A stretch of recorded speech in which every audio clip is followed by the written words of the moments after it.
amnesti yang diberikan kepada seorang terpidana, seorang narapidana. Seseorang disebut sebagai narapidana ketika sudah menjalankan pemidanaan. Nah, kalau Sylvester ini belum menjalankan proses pemidanaannya, kemudian mengajukan amnesti dan kemudian diberikan, ini makin carut marut penegakan hukum kita ini. Makin kacau balau ya. Kami akan bersurat kepada Bapak Jaksa Agung Republik Indonesia. Kami minta agar Kejaksaan Negeri Jakarta Selatan dicopot kajarinya dan diganti. Itu yang pertama. Karena buat apa? Gitu. Kami juga nggak mau. Ini kan bentuk kasih sayang masyarakat kepada Kejaksaan Agung.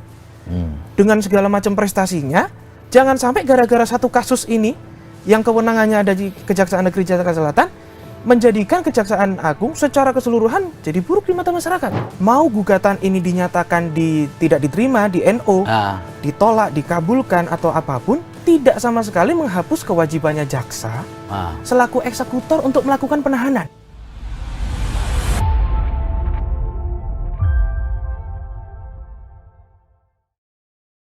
Assalamualaikum warahmatullahi wabarakatuh. Salam damai sejahtera buat kita semua.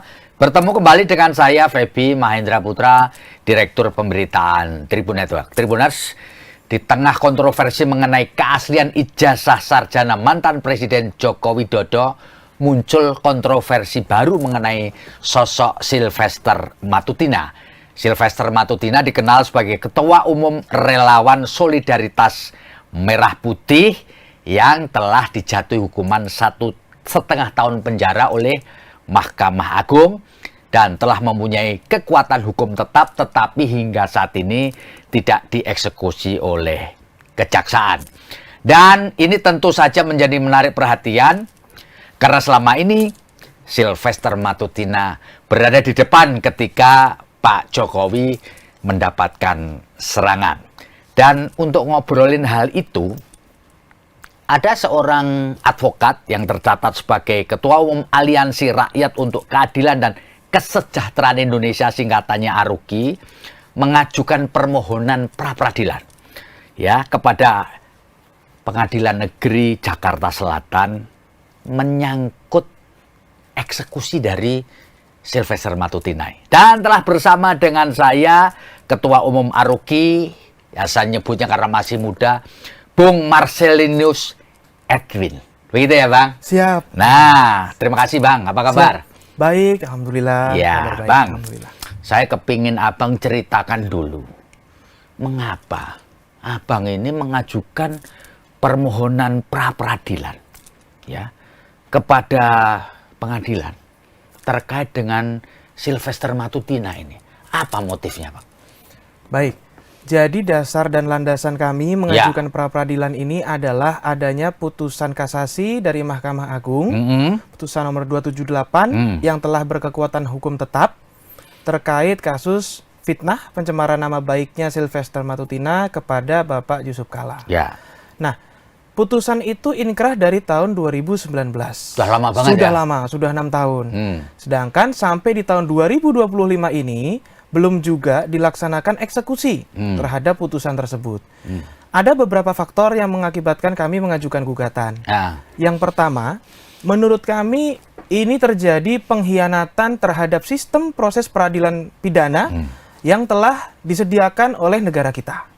Kita tahu bahwa dalam perkara pidana itu dari mulai penyelidikannya, sampai kemudian dengan pemeriksaan perkaranya di pengadilan, sampai dengan putusan itu berkekuatan hukum tetap, tentunya harus diakhiri dengan sebuah ending dan goals eksekusi terhadap putusan tersebut. Nah, kami menilai ini ada apa?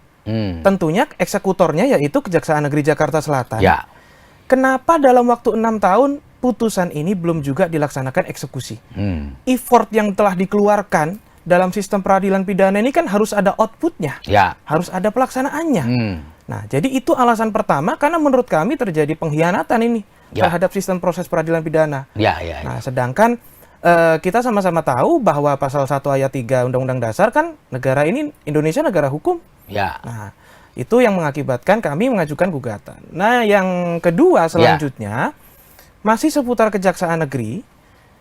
Berdasarkan statement dari Kejaksaan Agung, Kapus Penkum Pak Anang, beliau menyatakan Sylvester ini harus dieksekusi. dipanggil tidak datang ya tetap harus dieksekusi. Nah, kami menilai ini ada pembangkangan perintah. Perintah dari Kejaksaan Agung melalui Kapus Penkumnya itu kan sudah jelas. Ya. Ini harus dieksekusi, nggak boleh ini dibiarkan. Ya. Nah, tapi Kejaksaan Negeri sampai dengan adanya statement itu masih tidak bergerak juga. Ya, ya, Jadi pertanyaannya Kejaksaan Negeri ini kalau tidak tunduk taat patuh terhadap perintah Kejaksaan Agung selaku pimpinannya, taat terhadap siapa? Ya. Patuh terhadap siapa? Ya. Makanya kami selaku masyarakat dalam tanda kutip ini bentuk kekecewaan kami terhadap proses penegakan hukum yang menurut kami tidak menunjukkan equality before the law. Oke, Bang. Gitu. Mengapa yang dipilih pra-peradilan? Bukankah begini, setahu saya nih, Baik. pra-peradilan itu akan mempersoalkan mengenai penyantuman kasus tersangka, penghentian penuntutan, penghentian penyidikan, penyitaan, ya, penggeledahan. Betul. Nah, ini kan proses itu kan semua sudah kelar, Bang. Ya. Ya, terbukti dengan adanya putusan Mahkamah Agung yang sudah inkrah. Ya. Kenapa lewat forum atau lembaga yang namanya pra-peradilan, Bang? Baik. Yang pertama saya jawab dari alasan non hukumnya. Ya. Semua masyarakat itu bebas mengekspresikan kekecewaannya terhadap jalannya proses penegakan hukum. Ada yang turun ke jalan dengan berdemonstrasi, ada yang ya macam-macam lah cara masyarakat. Nah, kami memilih pra-peradilan ini karena begini. Ketika kami mengajukan gugatan, kami bisa head to head secara langsung dengan Kejaksaan Negeri Jakarta Selatan selaku eksekutor. Nah, di proses pengadilan tersebut, pra-peradilan tersebut, karena ada jawab jinawab, maka kejaksaan berkewajiban menjawab gugatan kami. Sehingga di situ nanti kita bisa ketahui apa sih alasannya Kejaksaan Negeri Jakarta Selatan sampai sekarang kok belum eksekusi. Ya. Silakan alasan hukumnya apa? Atau mungkin jika ada alasan non hukum yang mau dijelaskan, silakan. Ya. Nah, menurut hemat kami kan begini. Kalau kami berdiri di depan kantor Kejaksaan Negeri Jakarta Selatan dari pagi sampai sore, nggak akan ada jawaban ya? Belum tentu ya? Belum tentu ada jawaban dan belum tentu itu valid. Tapi karena ini proses persidangan, mereka harus menyanggah kami supaya tidak kalah. Mereka harus menjawab, menghadirkan bukti-bukti. Oh, gitu ya. Nah, itu yang pertama. Nah, yang kedua, terkait dengan penghentian penuntutan, kami memaknai entitas dari jaksa ini dalam dua hal. Yang pertama selaku penuntut umum, yang kedua selaku eksekutor terhadap putusan pidana. Bagi kami selaku masyarakat, sepanjang jaksa itu belum menyelesaikan tugasnya sampai dengan melaksanakan eksekusi dalam bentuk melakukan penahanan, maka menurut kami tugas kejaksaan belum selesai dan menurut kami itu tetap bagian dari penghentian penuntutan. Oh, jadi karena tidak eksekusi, Anda tafsirkan bahwa Kejaksaan Negeri Jakarta Selatan melakukan tindakan penghentian penuntutan. Betul. Karena tugasnya belum kelar. Betul. Kira-kira gitu ya. Betul. Nah, Bang, dari segi legal formal, ya, peluang Anda menang ini kan kecil nih. Ya, belum tentu lah ya. Ya kan? Ya, semua bisa terjadi. Semua bisa terjadi. Tapi kalau melihat tataran hukum formal, kan peluangnya ini kecil lah ya. Ya. Manakala ini Anda sempat memperhitungkan, wah ini peluang menangnya kecil ini. Apa sempat terbetik pikiran seperti itu, Bang? Kalau kami begini, saat kami mengajukan gugatan, kami punya satu prinsip. Mau gugatan ini dinyatakan tidak diterima di NO, ditolak, dikabulkan, atau apapun, tidak sama sekali menghapus kewajibannya jaksa selaku eksekutor untuk melakukan penahanan. Ya. Justru, jika pra-peradilan kami ini dikabulkan, ini akan jadi pressure karena kejaksaan jadi punya dua putusan yang harus ditaati. Satu, putusan yang sudah inkrah. 1,5 tahun penjara ya. Putusan dalam pokok perkara pidananya. Dan kalau pra-peradilan ini dikabulkan, maka ada satu lagi putusan sebagai suatu hukum yang memerintahkan jaksa segera melakukan penahanan. Nah, ini kalau dalam posisi Kejaksaan Negeri menang dalam pra-peradilan atau ya katakanlah pra-peradilan kami ditolak atau dinyatakan tidak diterima. Tapi andaikan pun pra-peradilan kami kalah, ini kan tidak menghapus kewajiban mereka selaku eksekutor. Ya. Jadi kami dalam hal ini memposisikan menang ya kami menang, kalah pun kami tetap menang. Ya. Karena, Gitu ya prinsipnya. Ya, betul. Oke. Kalau kemudian orang mempertanyakan apa sih legal standingnya Aliansi Rakyat untuk Keadilan dan Kesejahteraan Indonesia terkait dengan kasusnya Sylvester Matutina ini dan dalam permohonan pra-peradilan ini, legal standingnya bisa jelaskan, Bang? Betul. Terkait legal standing, Aruki tentunya sebagai sebuah badan hukum perkumpulan, tentunya kami punya akta pendirian, kami telah tercatat dan disahkan oleh Ditjen AHU, Kementerian Hukum dan HAM, kami punya SK-nya, legalitas-legalitas itu seperti itu kami punya. Kemudian ada dua hal, yang pertama putusan MK nomor 98, putusan MK itu memperluas pihak-pihak mana saja yang bisa mengajukan permohonan pra-peradilan. Ya. Salah satunya termasuk LSM, organisasi kemasyarakatan, saksi korban, pelapor dapat mengajukan pra-peradilan. Ya, ya. Nah, kemudian kami kan pra-peradilan tidak hanya baru ini. Banyak pra-peradilan sebelumnya, terdapat banyak jurisprudensi putusan. Katakanlah begini, sebelumnya kami Aruki mengajukan permohonan pra-peradilan tidak sahnya penghentian penyidikan judi online. Nah, ternyata melalui putusan-putusan hakim pra-peradilan, legal standing kami diakui. Dalam amarnya menyatakan pemohon memiliki kedudukan hukum sebagai pemohon untuk mengajukan pra-peradilan aku. Gitu ya, ya. Nah, jadi baik secara putusan MK tersebut atau jurisprudensi putusan-putusan pra-peradilan yang telah kami ajukan, itu memang legal standing kami sudah sah dan diakui secara hukum. Oke, Bang, bisa dijelaskan hingga saat ini nih, hari ini nih, sekarang ini tanggal 15 Agustus 2025, tahapan permohonan pra-peradilan yang Anda ajukan pada tahap apa sekarang ini? Baik. Per hari ini, hari Jumat ini, 15 Agustus, kami sudah menerima relas panggilan sidang dari Pengadilan Negeri Jakarta Selatan. Ya. Jadi sidang perdana itu di tanggal 25 Agustus. 25 Agustus dan sesuai dengan ketentuan KUHAP, karena ini permohonan pra-peradilan harus dilakukan secara cepat kan, ada batas waktunya. Ya, sesuai pasal 82 KUHAP itu. Ya. Oke, Bang, bisa dijelaskan begini. Orang wajar lah berpikir bahwa Sylvester Matutina itu sekarang lagi happening karena dia berada di posisinya Pak Jokowi.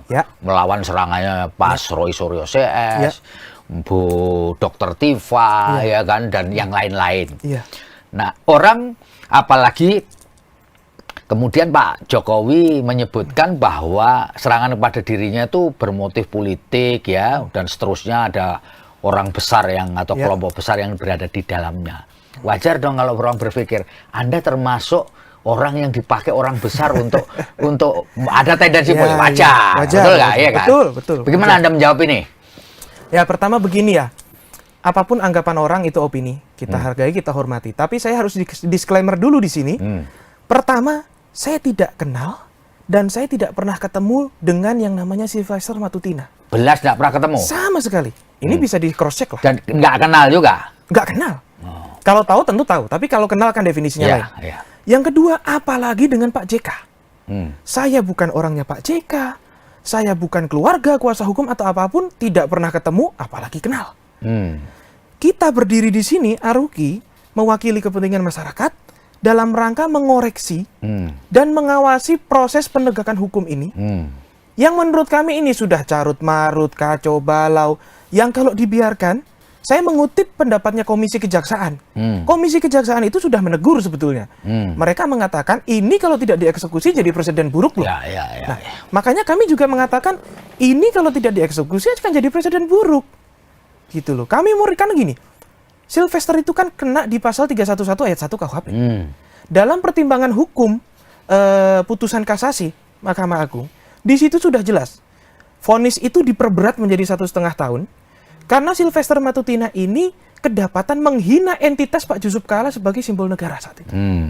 Lah, ini kalau dibiarkan, kalau tidak kami koreksi seperti ini kinerja aparat, ke depan kita nggak bisa juga menyalahkan orang-orang menghina simbol negara. Wong sana aja nggak diapa-apain. Wong itu saja nggak dieksekusi, nggak ditahan. Aman, kita bebas menghina simbol negara karena kita tidak akan dieksekusi. Nah, itu kan bahaya. Jadi, ya, terlepas adanya orang besar atau apapun, itu monggo saja. Tapi kami pada kesempatan kali ini, Bang, kami harus tetap menyatakan bahwa kepentingan kami adalah penegakan hukum. Tapi ini untuk memperjelas itu. Bang Edwin ini bukan anggota partai politik. Oh, jelas bukan. Iya kan? Bukan. Tidak ada hubungan dengan kelompoknya Mas Roy Suryo CS. Tidak ada. Iya kan? Tidak ada pernah jadi kader simpatisan Partai Biru. Tidak pernah. Kalau makanya saya sering katakan, kami sekali lagi ya, orang beropini silahkan. Tapi saya dengan percaya diri ya, katakanlah percaya diri dan gagah berani mengatakan, monggo dicek. Silahkan dicek, silahkan di-tracking. Track record saya, latar belakang saya, kalau memang itu semua bisa dibuktikan, silahkan. Ya. Tapi kalau enggak, ya kembali lagi. Ya memang kami sebagai masyarakat, kami itu sederhana. Kami itu pengen penegakan hukum itu bisa berjalan sebagaimana mestinya kok, sesuai Undang-Undang Dasar, Pasal 1 Ayat 3. Belum lagi kesenjangan, ketidakadilan itu terjadi. Ya kan? Mungkin saya izin menambahkan, Bang. Saya mengamati, contoh ada satu kasus seseorang yang namanya Kiai Kahfi. Seorang kakek berusia 73 tahun. Ya. Pasalnya pasal 385 ayat 1 KUHP. Penyerobotan tanah yang masih nyerempet-rempet lah dengan perdata karena kepemilikan. Mengajukan permohonan penundaan eksekusi. Tapi oleh Kejaksaan Negeri Banjar di Kalimantan Selatan sana tidak digubris permohonan penundaan eksekusinya, dan di malam hari tetap dieksekusi. Jadi di sidang perdana beliau mengajukan PK Kiai Kahfi ini. Jadi siangnya sidang PK, malamnya sekitar jam 12:30 itu dieksekusi oleh Kejaksaan Negeri Banjar. Nah, kami menilainya gini, Kejaksaan Negeri ini jangan hanya berani sama kakek-kakek tua umur 73 tahun lah. Makanya saya tantang Kejaksaan Negeri Jakarta Selatan, berani nggak melakukan hal yang sama seperti Kejaksaan Banjar? Kalau menurut Bang Edwin, ya, apakah gagalnya eksekusi ini, menurut pengetahuan Anda ya ini, ada kaitannya sama posisinya Bang Sylvester Matutina sebagai relawannya Pak Jokowi, ada nggak sih menurut Anda? Kalau saya begini, hukum dan politik apapun nggak bisa dipisahkan. Ya, kami bicara dalam pijakan argumentasi hukum. Tapi kami juga tentu tidak bisa menafikan, bisa jadi faktor-faktor itu menjadi penyebab di balik semua ini. Tapi apapun itu, makanya kenapa kami menarik Kejaksaan Negeri sebagai pihak yang kami gugat. Kalau memang betul, jawab. Apa sih yang membelenggu kalian selama ini? Kalau rasanya alasan hukum, pasal 84, pasal 78 soal daluarsa itu, rasanya Kejaksaan Negeri pasti paham kok soal KUHP. Tapi kalau memang ada faktor lain, ya ayo. Jadi biar publik nih paham. Sehingga ketika masyarakat paham, oh kami paham loh posisinya kejaksaan itu dalam, katakanlah dalam pressure seperti ini, dalam tekanan seperti ini. Jadi Kejaksaan Negeri ini dalam tanda kutip juga dalam posisi kan yang nggak enak juga sebetulnya sekarang ini. Saya maknanya begini saja, mau eksekusi nggak berani, takut, tidak dieksekusi, dikejar-kejar sama masyarakat. Jadi kalau memang ada unsur politis yang membelenggu, ayo dong dijawab, kalau mau dan kalau berani, sehingga kita masyarakat kan juga jadi, oh ternyata ini toh alasannya yang selama ini dibicarakan tuh ini loh faktornya. Nah Bang, menurut pengetahuan Abang, apakah reasonable ya ketika sejumlah orang mengusulkan kepada Presiden Prabowo memberikan amnesti atau apapun lah kepada Sylvester Matutina? Abang sebagai seorang advokat yang belajar mengenai hal itu, bagaimana Bang? Hal itu yang pertama kan gini, ya memang itu adalah hak dan kewenangan Presiden ya, yang diatur menurut perundang-undangan kita. Tapi hemat saya secara pribadi, amnesti yang diberikan kepada seorang terpidana, seorang narapidana. Seseorang disebut sebagai narapidana ketika sudah menjalankan pemidanaan. Nah, kalau Sylvester ini belum menjalankan proses pemidanaannya, kemudian mengajukan amnesti dan kemudian diberikan, ini makin carut-marut penegakan hukum kita ini. Makin kacau balau ya? Iya, makanya dalam proses eksekusi itu kan bisa sukarela, Bang Sylvester ini menyerahkan dirinya, atau ya dieksekusi dengan kewenangan eksekutor itu jaksa. Nah, silakan saja mengajukan amnesti. Ya paling tidak ya masuk dulu lah, masuk dulu. Urusan nanti mau mengajukan penangguhan apa itu lain soal.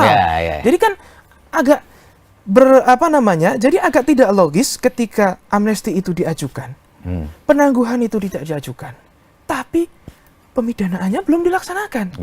Ampunan atas apa yang mau dijadikan dasar? Kan gitu. Berarti tidak ekuivalen dengan abolisi atau amnesti yang diberikan kepada Pak Tom Lembong dan Mas Hasto. Karena jelas, mereka sudah menjalani gitu. Jelas. Pemidanaan sebagai konsekuensi dari hukum, itu kan mereka sudah jalankan. penderitaan, baik dari segi nama baik atau apapun amnesti itu diberikan atau abolisi, tetap penderitaannya kan mereka terima. Lain dengan Sylvester. Walaupun dalam beberapa statement menyatakan saya sudah pernah kok menjalankan, ya tapi kan kalau sudah pernah sampai dengan hari ini pun nggak bisa dibuktikan. Ya. Nah, jadi jalankan dulu urusan amnesti, nanti bisa diajukan. Ya, Bang.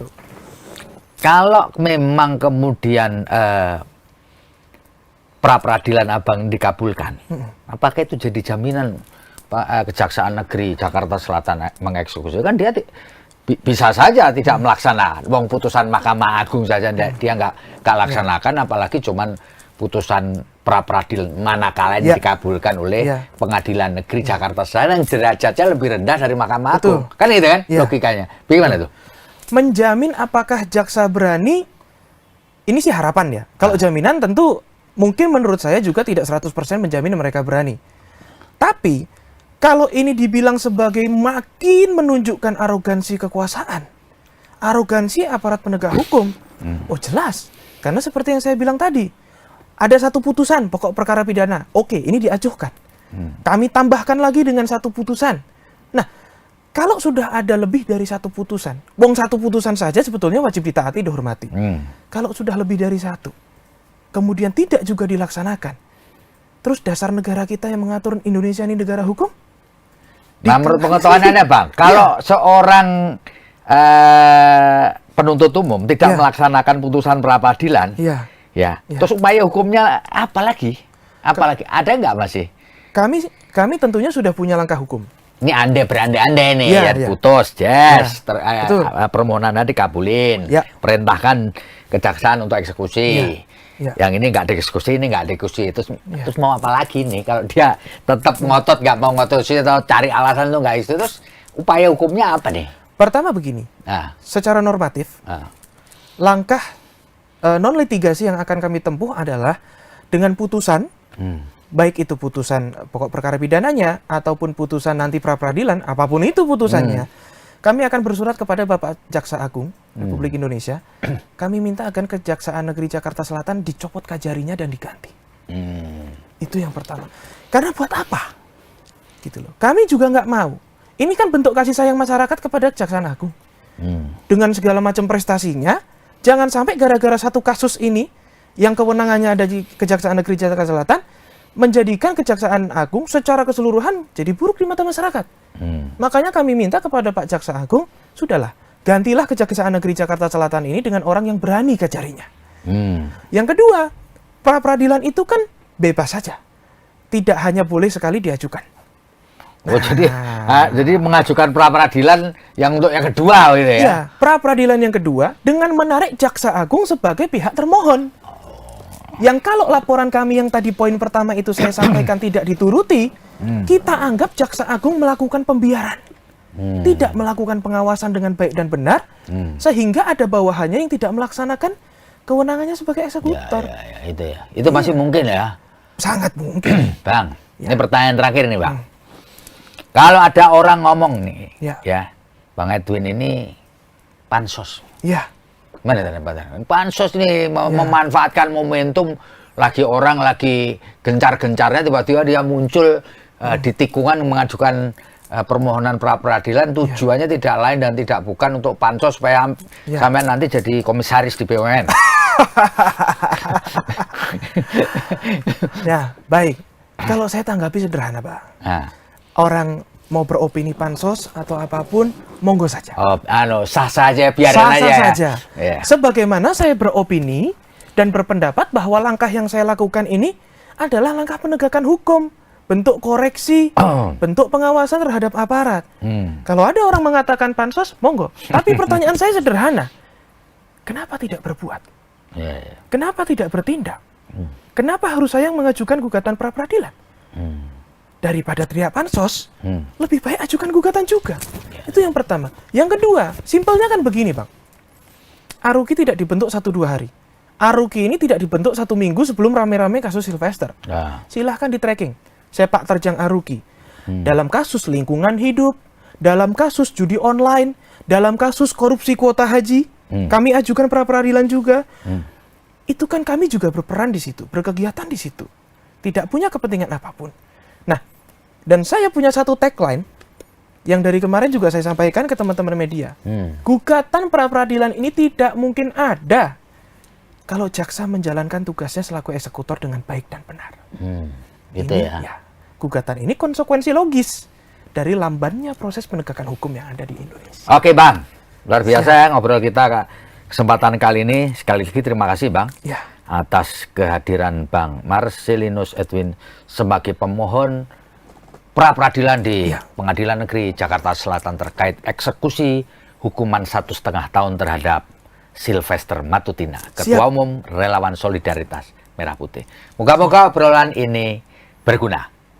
Saya Feby Mahendra Putra, pamit undur diri. Assalamualaikum warahmatullahi wabarakatuh. Salam damai sejahtera buat kita semua. Dan jangan lupa, tetaplah bahagia. Download Tribun X sekarang. Menghadirkan lokal menjadi Indonesia.